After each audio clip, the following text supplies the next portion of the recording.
Bienvenue à toutes et à tous. Le vice-premier ministre en charge de la Défense et le ministre d'État en charge de l'intégration régionale exigent du sommet de la CIRGL la ferme condamnation à toute tentative de réorganiser et de renforcer le dispositif militaire en vue d'une probable reprise des hostilités entre les partis en conflit en République démocratique du Congo lors de la réunion consultative en marge du sommet de la CIRGL qui se tiendra, comme vous le savez, ce samedi à Luanda en Angola. Le duo Jean-Pierre Bemba et Mbusa Nyamwisi révèle l'urgence de faciliter le retour effectif des déplacés de guerre dans des zones anciennement occupées par les supplétifs de l'armée rwandaise dans le but de leur permettre de s'enrôler. Suivez.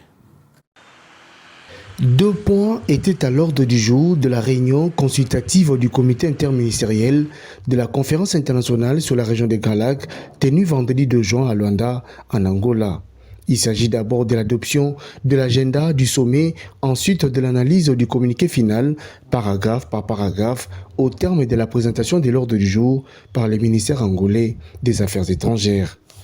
Il s'en est suivi l'analyse du communiqué final sur la situation politique et sécuritaire dans l'est de la RDC. C'était l'occasion pour le vice-premier ministre en charge de la Défense, Jean-Pierre Bemba Gombo, suivi du ministre d'État en charge de l'intégration régionale, Antipas Mbusa Nyamwisi, d'exprimer tour à tour la position de la RDC. Pour ces 2 membres du gouvernement congolais, le sommet doit condamner toute tentative de réorganiser et renforcer les dispositifs militaires des parties belligérantes dans l'objectif de relancer les hostilités. Bemba et Mbusa ont aussi relevé l'urgence de faciliter le retour des déplacés en vue de permettre leur enrôlement dans les territoires jadis occupés par les M23. Autre revendication, la réouverture des axes routiers pour assurer les mouvements des humanitaires.